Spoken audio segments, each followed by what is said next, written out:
I did want to start by talking about the Houston Astros, who lost 2 of 3 to the Texas Rangers over the weekend, the last of which 4-2. They finished the first half of the year 4 games above 500, 50-46, just 1 game out in the American League West. And there's lots of things to be happy about, considering that they have overcome a ton of injuries, specifically on the pitching side of things, to rally from that awful 7-19 start to be where they're at right now. But this weekend was a missed opportunity. Yesterday, it's the same old with the runners left on base. 7, the 0 for 9 with runners in scoring position. The bases were loaded with no outs in the 5th inning, and you get nothing out of it. Saturday, you had a couple of bases loaded situations with 1 out.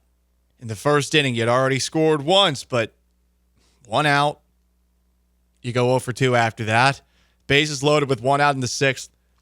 You ground into a double play. 10 left on base on Saturday. 2 for 9 with runners in scoring position. And you could be in first place right now.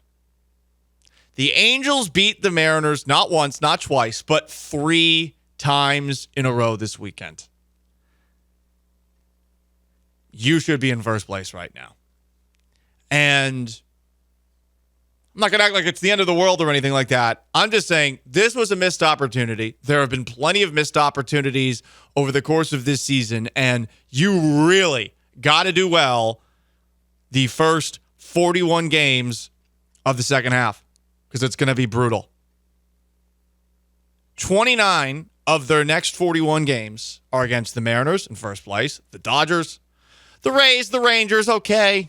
Maybe not exactly what you thought they might be going into the year, but the Red Sox, the Orioles, you got 4 games against them in Baltimore. You got 3 games against the Phillies. You got 4 more against the Royals. You've got a brutal stretch coming up. You should have taken advantage this weekend. You should be in first place right now. And I'm not going to, again, act like it's the end of the world. All I'm saying is this weekend was a missed opportunity. And once again, it's the same issues that seem to be happening a lot, where the Astros have a rough night when it comes to runners in scoring position and leaving guys on base. Yeah, I think particularly the fact it was such a April and May Astros loss makes it worse, combined with how the Mariners performed, or lack thereof, this weekend. But at the same time, like, we're not here to, they're leading at All-Star break. Like, we're not throwing a parade for that. It is, like you said, it really just speaks to it's a missed opportunity, especially when the margin for error is so thin for this team. Exactly.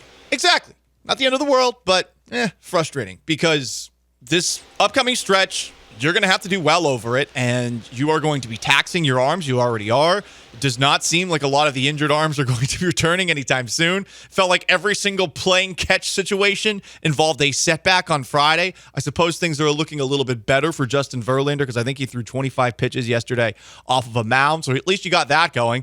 But Luis Garcia, I don't know when he's coming back. At least people are spotting him out in Midtown. Yeah, he's enjoying his weekend. He's acquiring mass, that's for sure. Not looking as fit as he may have looked in spring. But you're in a spot right now where you feel pretty good. It's just games like this, you wonder if you look back and this is the difference. Seattle is really helping you out right now. I saw a Mariners fan account posting that the Mariners, after, I believe, Saturday when the Astros lost, that the Mariners are guaranteed to remain in first place at the end of the first half. And I'm wondering if the Mariners are going to raise a banner for that. Yeah, that's what I'm talking about, where, yes, the Astros had an opportunity to lead at the All-Star break and didn't. At the same time, like, look how they're conducting themselves for leading at the All-Star break. Don't be that. Yeah.